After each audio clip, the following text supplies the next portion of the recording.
where you sitting? This is my seat. No, you can't sit next to my man. I'm sorry. Excuse me? No, if you're not insecure, baby, no, I'm not. stay Listen, I'm far from insecure. You sit over here. Sit over here. Okay, go ahead. Go ahead. Girl, you insecure ass. No, woman. I'm not. I hate that I even got to sit next to you. Oh well. Hello. Hi. Oh, okay. Yeah, let me go find somewhere else to sit. I'm not going to be dealing with no ass woman. You do that. What you doing recording over there?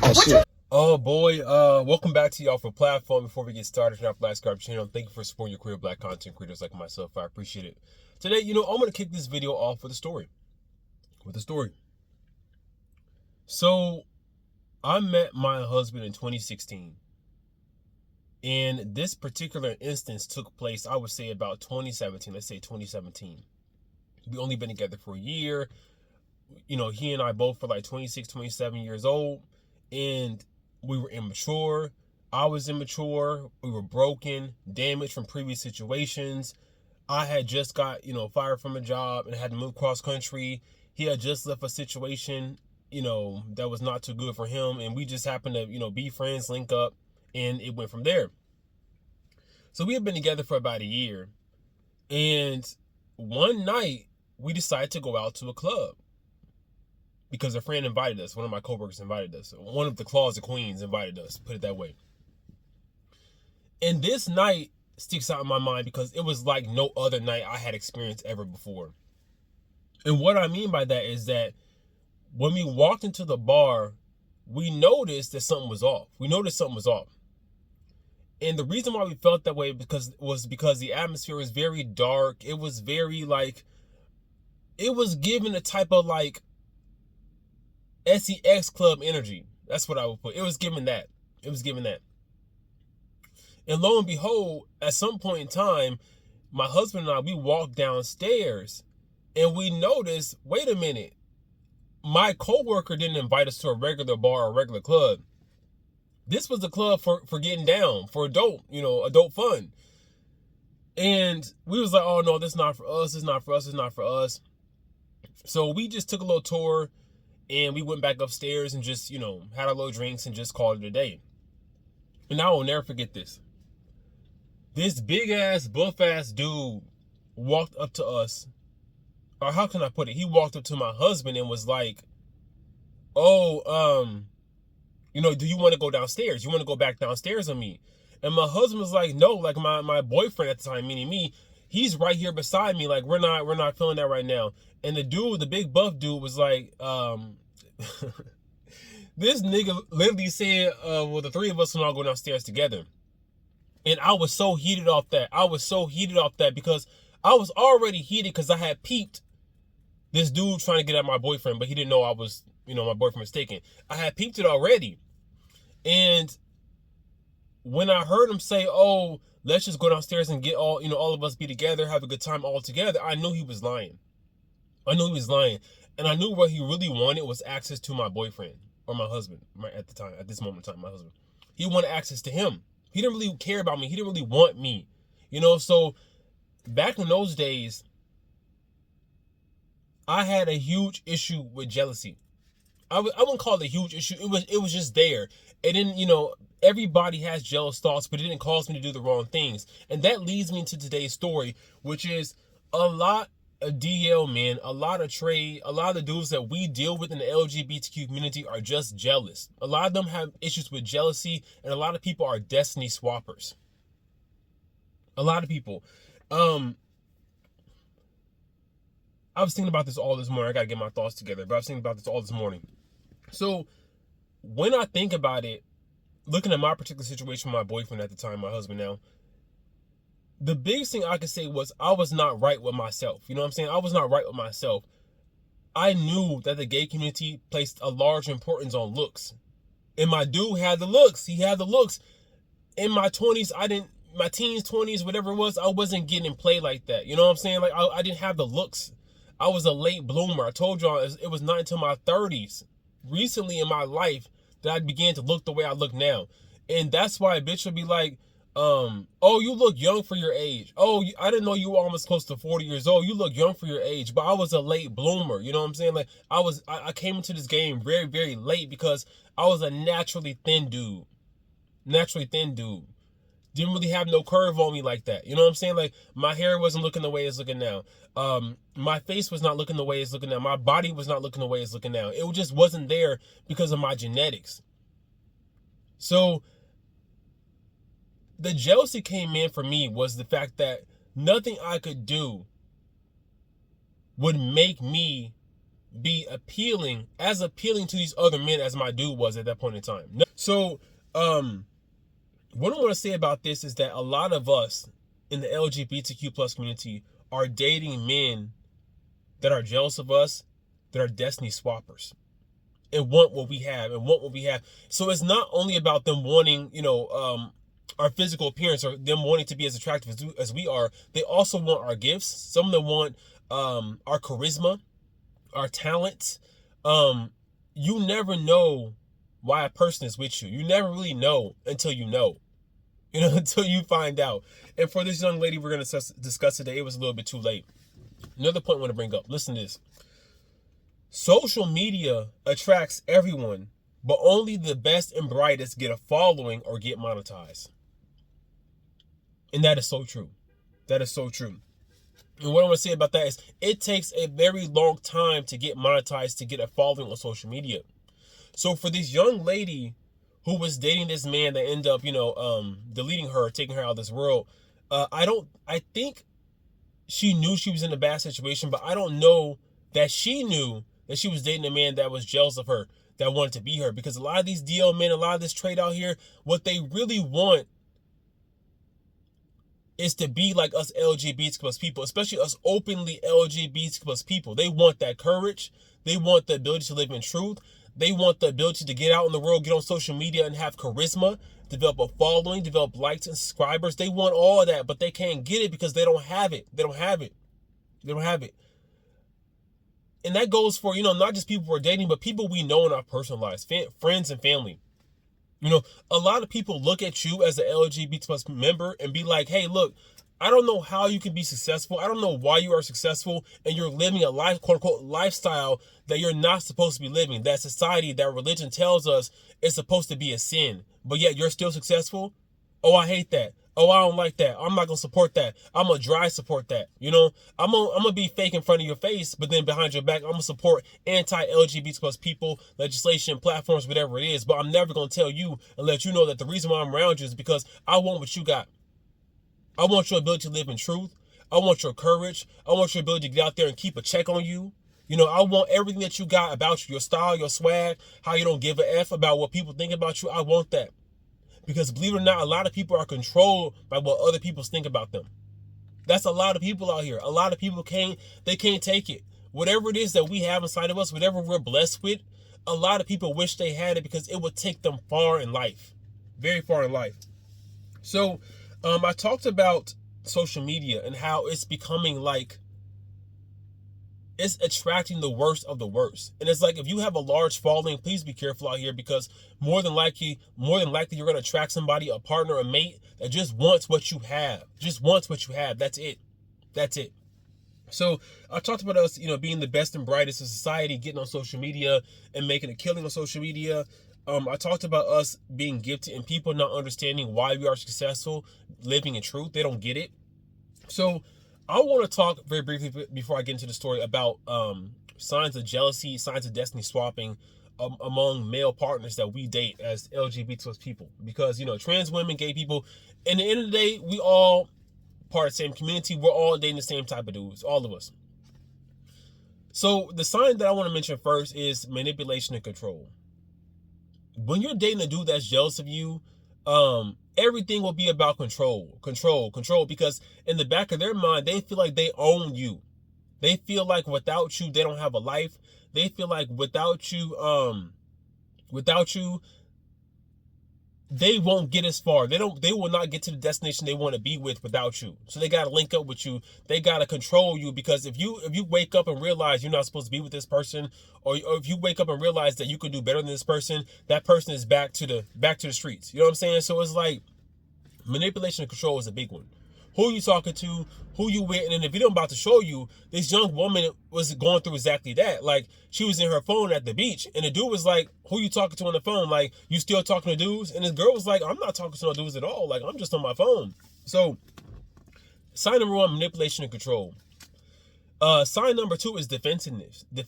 Like, when you're in an argument and you're trying to like talk to this individual, and everything you say is being taken negatively, everything is being, everything you're saying is being like a cause for them to be defensive. That's a true sign that you're dealing with somebody that really wants to be you, or wants what you have, because they're not willing to see you as a human being. They're not willing to hear you and understand what you're going through. Like, they only see it as like, oh, you're doing something against me, you're doing something against me, you're attacking me, you're hurting me.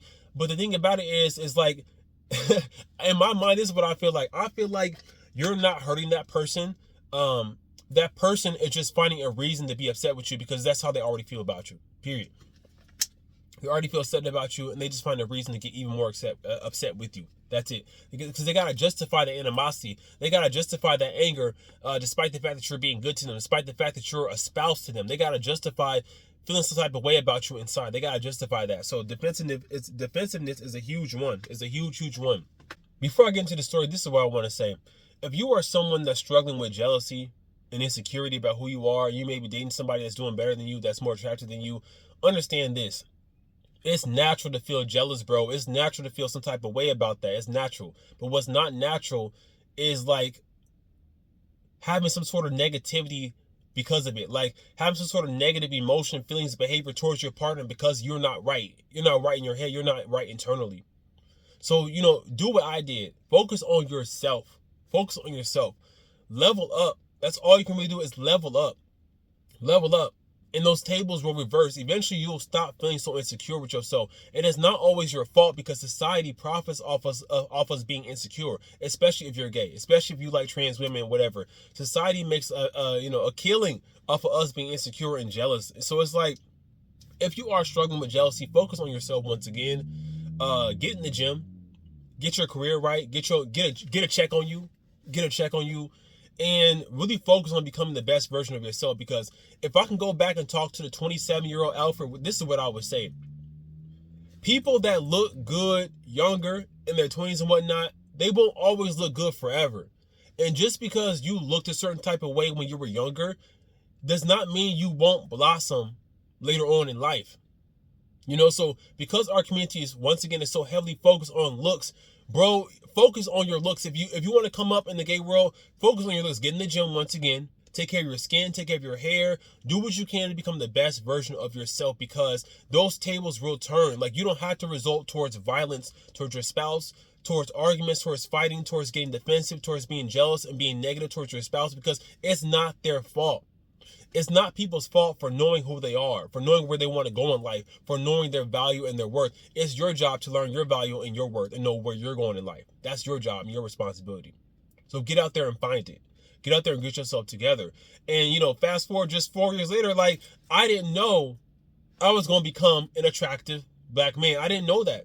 I didn't know I was going to get my body game together. I didn't know that I was going to get a body where dudes are like, oh, like in the gym, making little sly comments about me in the gym. Dudes used to ignore the shit out of me in the gym or make fun of me. And now I hear the hate. I see the hate because I hear them talking to their buddies about my body, my leg, whatever it is, them criticizing me. But I know it goes back to jealousy and hate, because that's what we do when we're jealous and we're hateful of another person. We spew negativity towards them. So get yourself together, really. Just get yourself together and realize that your current circumstance won't be your circumstance forever. Anyhow, let's dive into today's topic in today's video. RIP to this trans woman. I think her name is Girlalala. Rest in peace to her. She was recently deleted by her boyfriend at the time. And I think it all goes back to jealousy. Because a lot of you trans women, believe it or not, a lot of gay men, a lot of DL trade dudes, they're jealous of y'all because they want to be y'all. They want to be y'all. Point blank here, they want to be y'all. They want to be y'all. They want access to the type of, what I mean by that, let me rephrase that. What I mean by that is this. They want access to the type of dudes you have access to. Let's not forget that straight men are attracted to the female or the woman gender. They're attracted to the gender that is woman. That's what they want. That's what they want. So if you look like a woman, You're more likely to pull a straight looking dude, a straight man. You know, that's just how it works. That's how it works. And I think a lot of people know this stuff and they jealous about it. So Girlalala had a large following on TikTok. And her boyfriend at the time did not have such a huge following. And he would come out to make little side videos talking about, oh, well, if you follow me just because I date this trans woman, then unfollow me because that's not what I'm here for. He was trying to make a name for himself, but he could never be as big as a trans woman he was dating. He can never be as big as a trans woman he was dating, and that destroyed them. That destroyed the couple. That destroyed, it cost somebody their life. So once again, this is a cautionary tale. Let's get into it. I'll get my commentary as we go. All right, fellas, let's go ahead and hop into these TikTok videos, again, featuring Girlalala. As you can see, you're going to see here very shortly, she is a superstar in the making. I really think she would have been the next big thing. Another T.S. Madison type, another Cherry the Boom type. She had it. Whatever it was, she had it. Just on the wigs alone, not even talking about her personality, but this girl had it. Whatever it is, she had it. Anyhow, let's begin. I look so motherfucker Girlalala. Clear my set. Yums. Put your hands together 3 times and clap. Clap that T. I'm real Girlalala. What happened? I love that. Girlalala. Just saying Girlalala is like, that really could have been her catchphrase. And I think she took it and ran with it, and it was going to blow up. Like, she should have trademarked it. Hope somebody goes ahead from her family, goes ahead and trademarks it and makes it into a thing, because she does look very Girlalala. Anyhow, let's read the caption. It says, RIP, now her boyfriend is claiming it was self-defense. How could you claim self-defense when you always been the aggressive one? You did not deserve this. You was full of life. May justice be served. And a lot of people are just saying RIP, RIP. Next video. Very beautiful woman. As y'all can see, y'all see how fast my face changed when he would have put it on the door. Like, at first I was laughing and stuff. But bitch, you heard, like, if you watched the end of that last clip, you heard, like, bring your ass out the bathroom. My face changed so fast. I was like, oh, Lord. Then mind you, I hate this hotel because by the bathroom door wasn't even locked. So he walked in and next thing that was like, boom. Throw it down, tussling. Boom, boom, boom. Man. It never failed. Tried to do something nice for his birthday. Decorated hotel, jet ski, spa day. Like, I had a whole itinerary, ACV ride. Father's Day thought, boom. Christmas thought. Like, it never fails. I think that's our way of celebrating holidays. Because, like, it's weird to say, but that's the truth. Like, bitch, we always throw down. That's crazy. So she literally is saying that that's their way of celebrating holidays, meaning their way of celebrating holidays is to throw down and fight. So they was literally fighting so much. This is why I don't get on here and promote domestic violence, promoting fighting amongst people in our community, amongst the gay community, LGBTQ community, because it's not funny. It's not funny and it's not okay. Like, we think it's okay because we're all part of the same community. People see us as all dudes, and when we're not, it's never okay. It's never okay. As y'all can see in the last video, my face, like, I ain't have to cut my eye, but bitch, we too down, like. Let me say this, the video keep going out because she keeps saying curse words. That's why. It's not me and my audio. The video's going out because she's cursing. Only if y'all fucking knew. And babe, we supposed to be like, the beach right there, we sitting high, double balcony, but babe, he wanted to throw down. So. About women a lot, right? My mama told me some shit when I came in the house with a bunch of scratches and marks and shit, bite marks and shit on my face and shit like that. My mama used to say, them hoes not your friend. They beating on you. And if you let anybody put their hands on you one more time, your ass not coming back in this house. The next time little fast ass little girls put their hands on you, son, you better drag their ass all the way up and down the street. From that day, she started a monster. I don't let nobody put their hands on me. Boy, girl, trans, dog, cat, wolf, mouse. Bitch, you put your hands on me, I'm gonna hit your ass back. Trust me, I never care. You put your hands on me, I'm gonna hit your ass back. It ain't no save that for the man and that. Bitch, you put your hands on me, I'm gonna hit your ass back. What the fuck do you mean? Put your hands on me and you gonna see what's gonna happen. I don't care about no gender none of that. But at the same time, I'm teaching my daughter. I teach my daughter. Bruh, it's 1 in the morning. Why is I'm outside at McDonald's sitting on the floor? Cause the nigga decided to pop up to my friend's house trying to kill me. Like, bruh, I don't know what my mama done blessed me with. But Fat One doing this thing cause it got a nigga like literally outside my friend's house like 2 miles away trying to get to me. Like, okay. So she basically saying that at the end, you saw a cameo from the boyfriend, by the way. The boyfriend was basically saying, if anybody put their hands on you, I'm gonna, put your hands on them back because I don't care if I'm a man or not. If you touch me, I'm touching you, which I agree with. I can see that. And then she came out to say that whatever she got, is making these dudes be obsessed with her. Whatever's between her legs, whatever it is about her, dudes are obsessed with her. And a lot of us confuse type of obsession, control, jealousy, whatever it is, for love, and it's not. It's really not love. So I'm gonna read this. It says, "So sad. Social media influencer Girlalala unalived by her boyfriend during domestic dispute. Boyfriend claims self-defense despite Lala making several videos in the past detailing alleged abuse. She showed the abuse. Like, you can see the bruises all on her. Let's read some comments. Violet says, "It's crazy because in the video it seems like she mistook his jealousy and obsession for love." Yep. And that's what we think as gay people in LGBT plus community, because we've never really experienced, a lot of us never grew up experiencing true love, never experiencing unconditional love. So people just didn't give a crap about us. Like, a lot of us grew up with parents who did not give a crap about us. A lot of us did not have support systems supporting us growing up. So when we become adults and we get around a man that, quote unquote, wants to control us, wants to know what we're doing, wants to know where we're at, we mistake it for love because that's the attention we never received from our adult parents. Like, we never received it. A lot of parents just didn't give a F, and that's true. That's just real talk. A lot of parents don't give a F about kids. They just don't. And we grow up wanting that attention, wanting, to be like, you see these bruises all on her? Look at this stuff. Like, her elbows and stuff is all messed up. Like, she got bruises all over the place. This was bad. This is a really bad situation. This was bad. Next video. I want to play. Yes, let's play this here. Right? Check this out. And another thing, right? Check this out. If you follow me, right? If you follow me, you watch my TikTok only because I date Lala, get the off my page. Get off my page. I don't want nobody who fuck with me because you fuck with them. I want people who fuck with me because they fuck with me. You know what I'm saying? If you only follow me because I date Lala, bye the door, bitch. See ya. See, if Lala was to post something, y'all wouldn't sit there and say, "Oh, we gonna unfollow you because you playing with Wet Snatcher. Oh, we gonna unfollow you because you playing with Shaba." That's fake. I don't need y'all type of people on my page. If y'all don't fuck with me for me, I don't need you on my page. I don't give a damn. I swear to God. This is my platform. I don't want my platform being tied to nobody else. I'll rebuild this bitch brick by motherfucking brick. Trust and believe, twin. If that's how you feel, if you don't support me for me, goodbye. I know you gotta go, bitch. Oh, sorry about that, you guys. The music. Again, it's going in and out because he's cursing. He just came out to admit the truth. She's very beautiful, very beautiful. Came out to just say, if you're only effing with me because of her, I don't want nothing to do with you. But she was the star. She was the prize. And he just couldn't understand why he couldn't be the center of attention. I'm going to read some comments here because people peeped it. People saw it in the spirit. So he says he was jealous of her. True. Jenny Cole says, oh yeah, he was very jealous of her.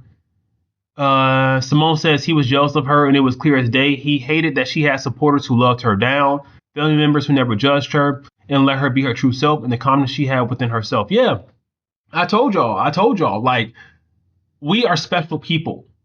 We are very special people. And I cannot force everybody to see their value and their worth as an LGBTQ plus person, but understand we are very, very special people. And a lot of men see that. And they want it, but they can't have it because it's not meant for them. If you want what the next person has, you got to struggle with what they struggle to get through. You cannot take their joys, their success without the misery and the pain behind it. So a lot of people want your joy or your success, but they don't want to deal with what you had to put up with. They don't want your misery, your pain, your trauma. They don't want to deal with it. And you cannot, once again, get what somebody has until you go through what they went through. Period. And a lot of people just need to wake up and realize that stuff and stop trying to be like other people. Stop wishing you could have what the next person got. Okay, I want to go to this next video by Dominic Morgan.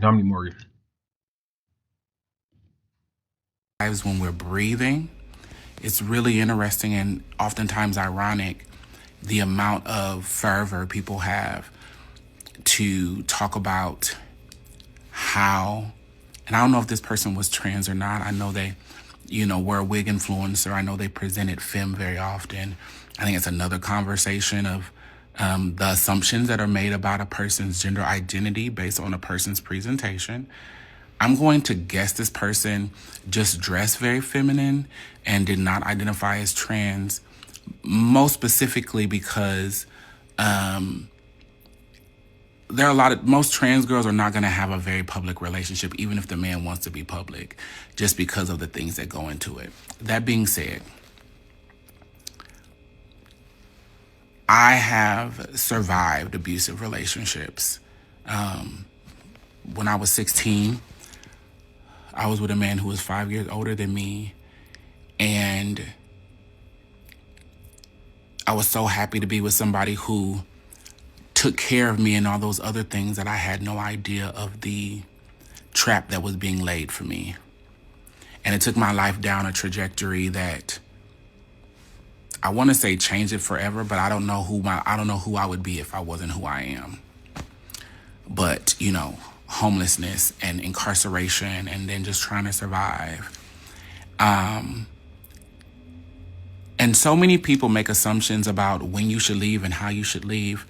I did see, you know, that there's documented consistency of this relationship being harmful to this young person. And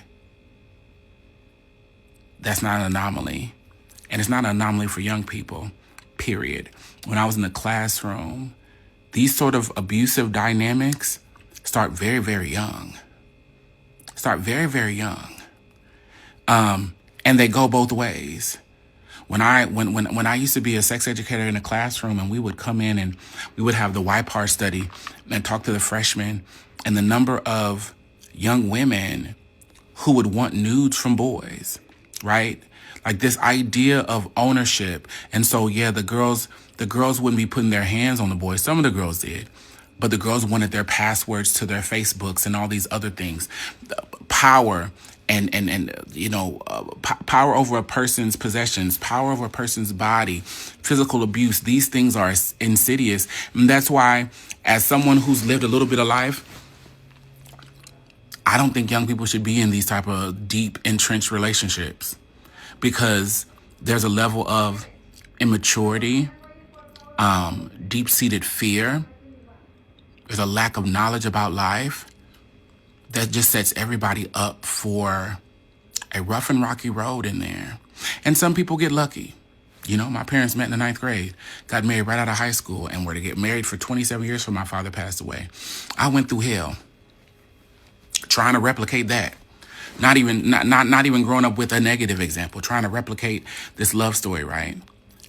And when I was talking about Brene and all them last week, I talked about staying in love with the potential of a person, or the version of that person that shows up that reminds you why you fell in love with them in the first place. No one wants to think the worst of the people around them, especially when you love them. Nobody wants to be embarrassed. There are many days I stayed with him because my ego wasn't going to allow me to go back to my parents and say I didn't know what I was doing. And the final straw for me was we were staying in this, it was one of those houses where they had turned each level into apartments, and we were on the 3rd level. And the room that was our bedroom, it was a big window back there, and we got in an argument, and he pushed me through the window, and I fell out the window. And I fell from this, you know, luckily, like the stairs and everything broke my fall. But I remember falling out the window, and it was raining, and I remember being barefoot, and we were in my city. We were on like 32nd and Cumming Street, and I ran up to Creighton University Hospital. And I remember being in the parking lot, and luckily it was this black man who was a security guard, and he knew my daddy. And he put me in the car because Toby had came after me because I was coming back. And when that officer got me in that car and he was going to give me a ride to my parents' house, I was like, I don't want to go to my parents. But I remember Toby saying, like, you can't come back. And that's when, that same night, I asked that man to drop me off closer to downtown Omaha, and I slept in a vestibule that night across the street from the Greyhound bus station. I was 17 years old. And the next day, I went down there to that hotel, honey, and juked them for a car, and I slept in that mug. And that's how I was, like, that's how I began. I had met up with some of my friends from high school, Erica and Glenette. They gave me $100 bill, and I went and opened up a bank account, and I was just writing checks to make it like that. That's how quickly it went. And I'm lucky he didn't take my life. But me at that age wasn't thinking that was possible. I thought I was fighting for my love. I thought I was fighting for my man. I thought I was fighting for my future. And this is also the consequence. And I had active parents, and I still struggled. But I also see these situations as a consequence and the opportunities that happen to Black queer youth when the community ostracizes them, whether it's their biological family or not. Y'all want kids to run away from these things. Where they gonna run to? I just said that. I just talked about that. A lot of us fall into this trap because our parents did not love us right. Our parents, like, people will blame you for staying in a situation like this, but they will not look at why you're doing it. They won't look at the background behind why you found yourself in a situation like this and why you're staying. It has everything to do with the parents. Abuse, trauma, pain, neglect, abandonment, all comes down to the parents. Their asses was getting beat for being around the house being themselves. What they gonna do? Go back to that?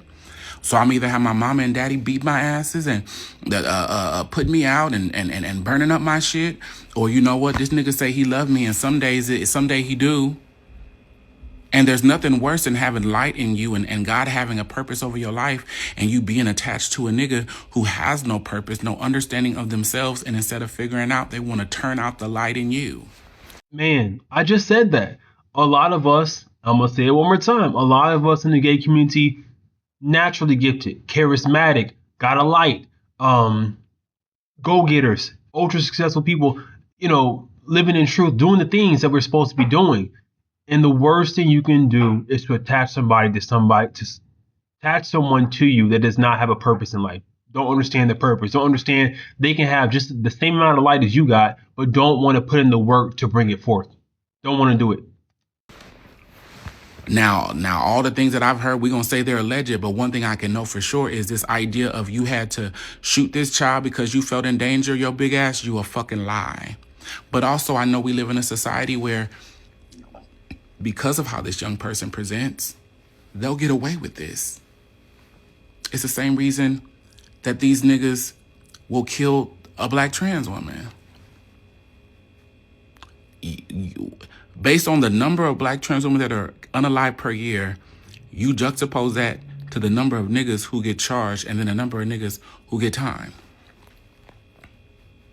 These niggas do what they do because they know they can get away with it.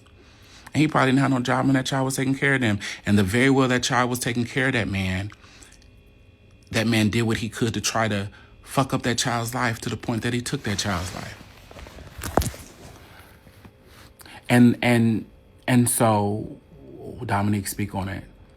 If you are in a violent and a unsafe situation, do what you got to do to get up out of there. Get up out of there before then people have to take your body out of there. Okay, you can't do it today, you can't do it tomorrow. You know, kids, you got to have a plan, baby. Okay, you hear from Dominique Morgan. Let me go ahead and go to the last video here. This video is from Girlalala's father, and apparently he refers to as 2 sons within a year. So, of course, I don't refer to Girlalala as he, him pronouns. For me, it's like they, them, or he or she. But let's hear what the father had to say. This is my second. Let me leave, man. You know what I'm saying? This is my second son. I done lost. You know what I'm saying? This is my second son. I done lost. I'm asking them to let me out before I hurt somebody or before I hurt myself, man. Just let me out. I just lost my second son. Just let me out the hospital before I hurt myself or before I hurt somebody. Just let me out, man. Right here.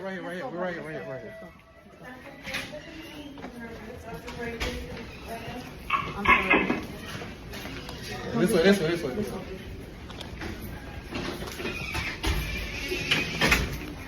Hold on, they have to open it. Good problem. Sorry? Right.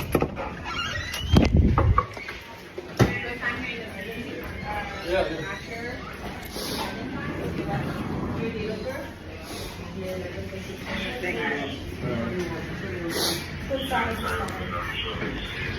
Okay, you see what the father had to say. Obviously, he's in the hospital trying to get out, just trying to deal with what happened to his child. Rest in peace to his child. I wish, nothing but good things for the family, the loved ones of this young lady. Yeah, it's unfortunate this happened. It's unfortunate it happened, but I'm going to come back to my closing remarks. Thank you guys so much. All right, gentlemen, what do you guys think about the story? What do you think about my commentary? What are your experiences with jealousy, control, manipulation with dudes in your past? How do you feel about the jealousy that DL and trade men have towards us who are openly gay, openly trans, living our truth, know our gifts, know our value, know our worth? With all this being said, will you continue to date DL trade type of dudes that are fresh out of prison, dudes that have nothing to lose? Will you continue to do that, or will you leave it as hookups? But the thing about it is, once you start hooking up with dudes like this, you too get addicted to it. Like, you get trapped too. So it's like, I always give you guys words of wisdom, and what I want to say about that is try to stay away from these dudes, bro. Just stay away from them. You're better off dating someone who's openly gay, who's comfortable with who they are. Understand that if you're insecure now, you have time to make up for that. You have time to get yourself together. So if you're a young person, young gay man out there, and you're watching my video, and you're jealous that your spouse is getting more attention, getting more likes, subscribers, views, whatever it is, there's nothing to be concerned about. You're more likely to keep that person in your life if you just level up, if you just are like focused on yourself and you're like confident in who you are. You know what I'm saying? So it's like, just take it easy. Take it easy. And what you're experiencing today will not be forever. It will not be forever. You will come up too if you just keep focusing on yourself. Anyhow, Wolf is back. We'll pack. Take care. Peace. I don't wanna say a nigga bluff, nigga kill, nigga up. Nigga, what's up? Nigga, what's good? You and they can't, I still trap in the hood. Cell phone bang all night, so I'ma get to it all night. Then on the weekends, when he try to catch flights with another bitch, nigga, really I might. I never spare, nigga, dare, nigga, trap a nigga, rob a nigga, chop a nigga, brother, nigga, tell a nigga, real a nigga, fuck, real a nigga, spill a nigga, I'ma beat a nigga, never feed a nigga, never see a nigga, never need a nigga, cut a nigga, bust a nigga, can't fuss nigga, what's up, nigga, untouched nigga. Why you say so ugly?